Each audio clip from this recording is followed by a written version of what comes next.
You know those moments when time just stops? That's exactly what happened to me on my birthday night. I was standing there in the middle of my own living room, surrounded by people I loved, or at least thought I loved, and everything felt like it was suspended in slow motion. There was music playing, the soft clinking of glasses, little bursts of laughter floating in the air, and yet, in my head, there was only silence. I had spent weeks planning that evening, decorating the apartment with little twinkle lights, ordering my favorite cake, choosing the perfect playlist, and more than that, I had spent weeks planning the announcement. The secret I had been holding so tightly to my chest. I was pregnant. I thought that night was going to be the beginning of a beautiful new chapter. Instead, it turned out to be the start of an unraveling I never saw coming. Justin, my boyfriend of 3 years, stood up, tapped his glass, and gave this speech about how special I was. He looked me straight in the eyes, smiling that easy, confident smile that used to make my heart race. He handed me a small, perfectly wrapped box. My heart practically jumped out of my chest. I actually thought maybe he was proposing. I even wondered if I should still go through with the pregnancy announcement after a proposal. Silly, right? I opened the box with shaking hands, everyone leaning in, some already recording with their phones. Inside wasn't a ring. It wasn't anything but a small folded note. I remember staring at it, confused, then opening it, reading the words scrawled across it. I'm leaving you, you're useless, I deserve better. For a second, I didn't understand. Like my brain literally could not process what my eyes were seeing. Was this some kind of twisted joke? Some badly timed prank? I looked up at him, and I'll never forget his face. Cold, distant, almost amused. Then he said, loud enough for everyone to hear, "We're done. It's been fun, but I've outgrown you." And he laughed, actually laughed. Some people in the room chuckled awkwardly, thinking it was a joke, waiting for a punchline, waiting for someone to yell, "Just kidding." No one did, because Justin didn't. He just turned and walked right out the door, gone. The silence that followed was deafening. It felt like every molecule of air had been sucked out of the room. There I was, standing there, note in hand, my carefully planned announcement dying in my throat, while everyone, my friends, my family, stared at me with wide, horrified eyes. It's strange, the things you remember in moments like that, the way the candles flickered, the tightness in my chest. Barbara's face, she was the first to move, rushing across the room to pull the note from my hand. She read it, muttered something under her breath, and then she wrapped her arms around me like she could somehow hold all my broken pieces together. Everyone else started talking at once. Confusion, outrage, pity, and me? I smiled. I smiled because somehow, even in that shattering moment, a tiny stubborn part of me knew he had no idea who he was dealing with. Justin thought he had orchestrated the perfect public execution of our relationship. He thought he was leaving me humiliated, weak, crushed. But what he didn't know was that I was already stronger than he had ever given me credit for. He didn't know I was pregnant. He didn't know I had already found his secret credit card bills. He didn't know I had seen the flirty texts on his Apple Watch when he left it unlocked. He didn't know I had started quietly planning my exit. He thought he was writing my ending, but all he did was light the match that would burn the old version of me to the ground. And from those ashes, something new would rise. That night, after everyone left, after the music stopped, after Barbara fell asleep on my couch just to make sure I wasn't alone, I sat by the window, staring out at the empty street, one hand resting on my still flat stomach, and I made a promise to the tiny life growing inside me, and to the woman I was about to become. I would not let this be my ending. I would not let him define my worth. I would not be broken. No, this was just the beginning. The next morning, I woke up in pieces.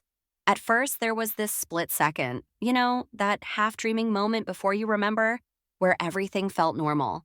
Then the memories slammed into me like a freight train. The party, the note, the way everyone had just stared.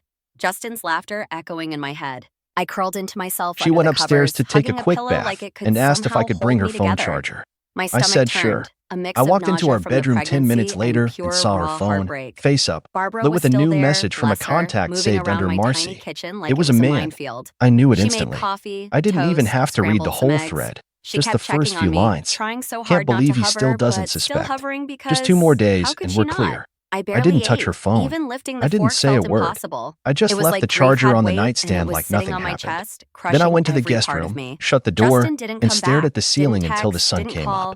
The My heart silence was didn't almost break, worse it than the boiled. betrayal The next itself. morning, she Almost. kissed my I cheek spent like most of that usual, day in a told me she daze, had a meeting in wandering the from city room to and would be room, back not sure late. what I was I even looking nodded, for. watched her walk out Maybe the door in that answers, blazer she maybe always pieces of wore when she myself. wanted to impress My someone. phone buzzed The moment she nonstop. left, I got to Messages from work. friends who had been Over at the the past party, 6 years, some I'd confused, quietly some built furious on safeguards my into behalf. everything. I couldn't bring Backups, myself to answer. agreements. Every time I Even the tried, the shares in the words company just were structured stuck in in a my way that throat. gave me The final worst say part? over any I kept reaching for transfer. my But phone, she didn't half know that. expecting She Justin's name thought to she could pop up. slide in, Some cozy stupid, up to my hopeful part business of me still partners, wanting him to and say it walk was a away with half mistake. the equity and A a smug little bread. misunderstanding. That Anything but morning, the I truth. called my That he had lawyer. chosen to humiliate me. That he wanted out. And this was his way of making sure there was no going back.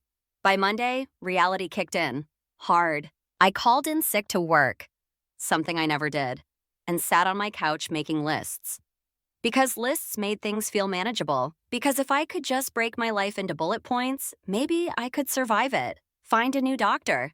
Confirm the pregnancy officially. Call a lawyer. Freeze the joint credit card. Figure out the lease situation. Meanwhile, Barbara stayed glued to my side. We packed up Justin's stuff. Not all of it, just enough to make it clear he wasn't welcome here anymore. It felt weirdly empowering, folding his clothes into neat piles, stacking his sneakers by the door.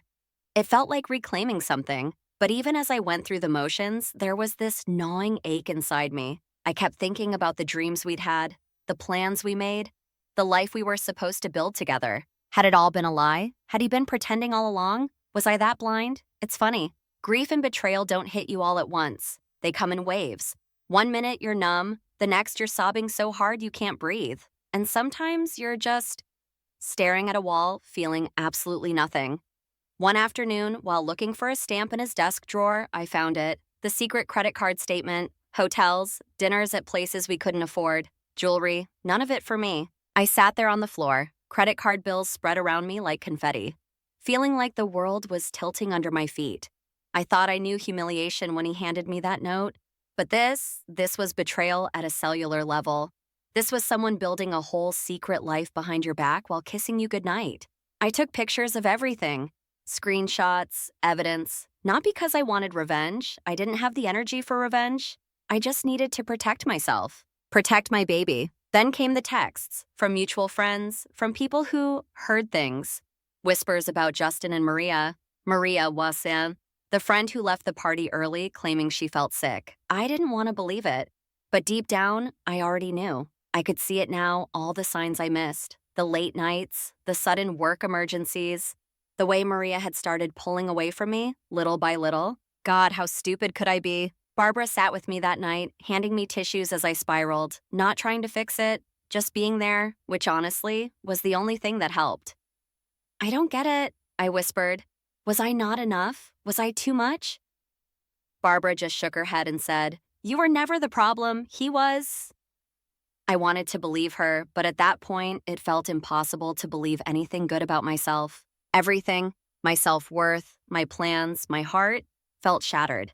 Like I was walking through the ruins of a life I had carefully built, barefoot and bleeding. That night, lying in bed, hand resting on my stomach, I whispered to the tiny life growing inside me, "I'm so sorry you're getting such a messed up start." Tears slid down into my hairline. I closed my eyes. Somewhere inside me, a tiny voice, so small, so faint, whispered back, "It's not the start that matters. It's what you do next." I didn't know it yet, but this was the beginning of a new kind of strength. The kind that doesn't come from winning. The kind that comes from surviving the worst nights of your life and choosing to keep going anyway. There's a moment after a storm rips through your life when you realize you're still standing. Maybe you're drenched, maybe you're bruised and broken and furious at the sky, but somehow you're still breathing.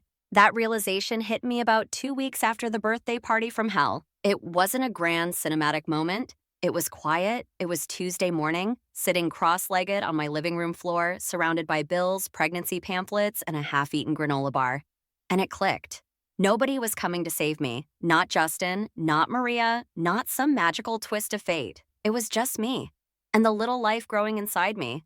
And honestly, that was enough. I started making real plans. First step, the apartment. Our lease had both our names, but I wasn't about to keep sharing a legal tie with a man who walked out on me like a coward.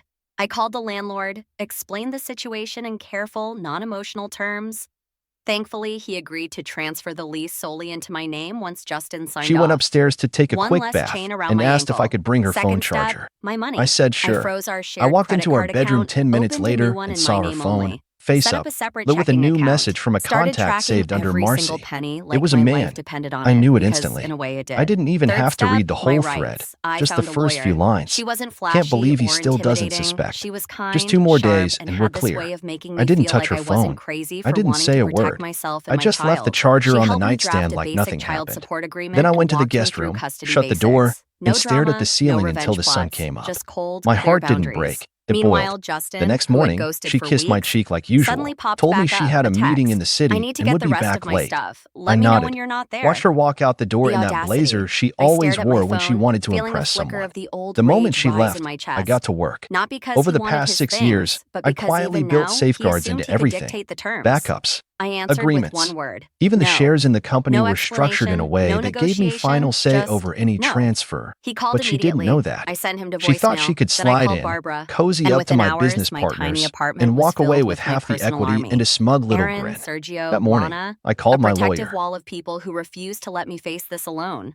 When Justin showed up at 7 sharp, suitcase in hand, his face dropped seeing them there. He tried to act tough, tried to demand to speak to me, but Aaron, built like a linebacker, calmly handed him a small suitcase packed with his essentials. Aaron told him, politely but firmly, that the rest of his belongings would be available for pickup later when he could arrange a proper, supervised visit.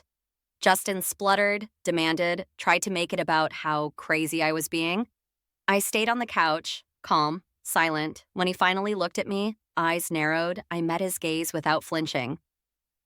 You should consider yourself lucky I haven't changed the locks, I said quietly, and I meant it. Justin muttered something under his breath, grabbed the suitcase, and left, slamming the door behind him like a sulky teenager. The second the door closed, I let out the breath I didn't even know I'd been holding. Barbara wrapped me in a hug. Lana cracked a joke about setting the suitcase on fire. Aaron ordered pizza, and for the first time in weeks, I laughed. It wasn't a full-body, soul-deep laugh. Not yet, but it was real. That night, lying in bed, I felt lighter, not healed, not whole, but lighter. Over the next few days, small victories piled up. I changed the locks. I updated my emergency contacts. I scheduled my first real prenatal appointment. I bought a secondhand crib and a little stuffed lamb for the baby. I didn't tell Justin about the pregnancy. Not yet. That wasn't about spite. It was about control, about reclaiming my timeline, my story. He would find out, but on my terms. Meanwhile, the gossip started swirling. Sergio, bless him, confirmed what I already suspected. Justin and Maria had been seeing each other for months. Apparently, Maria hadn't been feeling too great about her prize lately either. Word was they were fighting in public, loudly. Some part of me should have felt vindicated, should have gloated, but honestly, I just felt tired. Tired of carrying the weight of someone else's betrayal. Tired of pretending it was my fault. One night, while reorganizing the tiny closet to make space for baby stuff, I found the note again. That cruel little slip of paper. For a second, I almost threw it out. Burned it, symbolically shredded it into a million tiny pieces. But then I stopped. I tucked it into a box. Alongside my first ultrasound photo, a hospital bracelet I would wear soon enough, the little onesie my mom mailed me from back home. Not because I wanted to hold on to the pain, but because this was part of my story now. All of it, the heartbreak, the strength, the becoming. I wasn't running from it anymore. Justin hadn't ended my story that night. He just started a new chapter. And this time, I was the one holding the pen. Healing isn't linear. Some days you wake up feeling like you can conquer the world. Other days, brushing your teeth feels like an Olympic event. I learned that the hard way. The weeks after reclaiming my apartment were a strange mix of exhaustion and determination. I wasn't thriving yet, but I was moving, and sometimes that's enough. I started focusing on the small things, a crib assembled, eventually after a meltdown involving 3 wrong pieces and a stubborn Allen wrench. A changing table bought secondhand, cleaned and polished until it looked almost new. A tiny mobile with dangling stars that made my heart ache in the best way. My apartment, once a shared space soaked in old memories, slowly began transforming into a home for just me and the baby. I painted the living room a soft sage green one Saturday, blasting music and dancing around with a paintbrush in hand. Barbara helped, of course, because Barbara always helped. We ruined 2 sets of clothes and laughed so hard I almost forgot the ache in my chest. Almost. Meanwhile, Justin floated in and out of my periphery. Sometimes he texted, asking vague, clumsy questions about how I was doing. Sometimes he didn't. I kept my responses short, polite, detached. He still didn't know about the baby. Not officially. And honestly, it felt good having something that was just mine for once, something untouched by his betrayal. But secrets have a way of demanding to be acknowledged. One night, about 8 weeks after the birthday disaster, Justin showed up at my door. Drunk, She went crying, upstairs to begging. take a It was quick like bath watching the and wreckage asked of if I who he could bring used her to phone be slam charger. into I reality. said sure. He slurred I walked apologies into our against the bedroom door, 10 minutes swore later he made and a saw her mistake, phone, begged me to face up, talk to him. lit with a new For a message long from a moment, I contact just stood saved under there, hand Marcy. on my It small was a but man. noticeable bump, I knew it feeling his instantly. I desperation didn't seep even through the have to read wood. the whole And instead thread, of anger, just the I felt first few something lines. else. Can't Pity. believe he still Not doesn't love, suspect. not Just longing, 2 more days just and we're pity. clear. I didn't I touch her told him through phone. the door I that, didn't say a yes, word. I was I just left the pregnant, charger yes, on the nightstand it like was his nothing happened. child. But no, Then I boss, went to the guest this room, wasn't the shut the time or door, place and to stared talk. at the ceiling I until the promised to sun meet came him the up. next morning My at a heart cafe didn't break. nearby. It boiled. Neutral The next ground, morning, she public kissed my space, cheek like safety usual, first. told me she had a When I meeting in the slid back city into and bed would be that back night, I late. felt I strangely nodded. calm. He Watched her could walk cry, out the door he in could that beg, blazer he she could always rage. wore when It she didn't wanted to change a impress single someone. thing about what I The had moment built she for left, myself. I got to The work. next morning, Over the true past to his 6 word, years, I'd Justin showed quietly up. built He looked safeguards into terrible, everything. hollowed out, Backups. haunted. He ordered Agreements. me a decaf Even the shares in latte, the company were sweet but structured also in a a little way that funny gave me because final pregnancy say had over made me any hate coffee, transfer. and But she launched didn't into know that. apologies the She moment I thought she sat could down. slide in, cozy Apologizing up to for the my note, business for partners, Maria, and for the walk away with financial half the lies, equity for and a smug everything. little I grin. let him That talk. morning, I Sometimes called my silence is lawyer. more powerful than any words you could say. When he finally ran out of steam, I calmly laid out the boundaries. I wasn't keeping him from his child. I expected financial support. I expected consistent involvement. I didn't expect or want a relationship with him. He flinched when I said it, but he needed to hear it. We both did. I handed him a folder, doctor's updates, upcoming appointments, a child support draft drawn up by my lawyer. His face paled a little, but he didn't argue. He just nodded. Maybe, for the first time, he understood. This wasn't about us anymore. This was about the life growing inside me. The conversation wasn't emotional. It wasn't full of grand gestures or dramatic declarations. It was quiet, transactional, necessary, and weirdly enough, healing. Walking out of that cafe, I didn't feel broken. I didn't feel defeated. I felt free. Over the next few weeks, things settled into a rhythm. Justin signed the child support agreement. He found a new job, nothing glamorous, but stable. He enrolled in a parenting class at the community center. I focused on work, freelance social media management, and setting up the nursery. Barbara and I built furniture, painted walls, folded tiny onesies. Every day, I felt a little stronger, a little steadier. There were moments of grief, of course, little pangs when I saw happy couples at the park, twinges when I had to fill out paperwork alone that asked for father's information. But those moments didn't drown me anymore. They passed, like clouds. One particularly rainy afternoon, I bumped into Maria at Target again. The universe really has a twisted sense of humor sometimes. This time, though, it wasn't awkward. She apologized. Really apologized. Not the performative kind, the real kind. She admitted Justin had lied to her, too. That he made promises he couldn't keep. That he painted me as the villain to justify his own actions. We had a weird, surreal conversation. Two women stitched together by the same heartbreak. And as we parted ways, I felt a surprising weight lift from my chest. Forgiveness, not for her, not for Justin, for myself, for being naive, for loving someone who didn't deserve it, for believing in a future that fell apart. Forgiveness isn't a gift you give others, it's a mercy you grant yourself. That night, as I sat in the nursery folding tiny socks, I realized I wasn't healing for Justin, or for Maria, or even for the old version of me. I was healing for the tiny person growing inside me, for the future we were about to build, for the woman I was becoming, and for the first time in a long, long time, I felt ready. The day Zoe was born, everything changed. Not in the way you'd expect, not some magical, glittery transformation. It was messy, painful, 32 hours of labor, 3 nurses, 2 epidural attempts, and more curse words than I care to admit. But when they placed her on my chest, warm, tiny, perfect, something inside me shifted. All the hurt, all the betrayal, all the broken dreams. It didn't vanish. It just moved. It made space for something bigger, something brighter. Love. The fierce, protective kind that roots itself so deeply it becomes part of your bones. Justin was there at the hospital, surprisingly. Awkward, hovering in the corner, looking like he wanted to help but had no idea how. He brought a teddy bear bigger than Zoe herself, which made me laugh for the first time in what felt like days. Barbara was my rock through it all, holding my hand, whispering encouragement, sneaking me ice chips. When Zoe finally arrived, Justin cried. Real, ugly crying, nose running, can't catch your breath kind of crying. I didn't feel pity, I didn't feel anger, I felt peace. Because I knew this was our turning point. Not just his, mine too. Back home, the days blurred into a haze of diapers, feedings, and snatched moments of sleep. My mom came to stay for a while, fussing over everything and reorganizing my kitchen cabinets in ways that made zero sense, but somehow made her feel useful. Justin visited 3 times a week. Sometimes he brought groceries, sometimes he brought ridiculous baby outfits she'd outgrow in a month. Sometimes he just brought himself. Quieter, humbler, a shadow of the man he used to be. We weren't friends, not yet, maybe not ever. She went upstairs to take a quick bath and asked if I could bring her phone charger. I said sure. I walked into our bedroom 10 minutes later and saw her phone, face up, but with a new message from a contact saved under Marcy.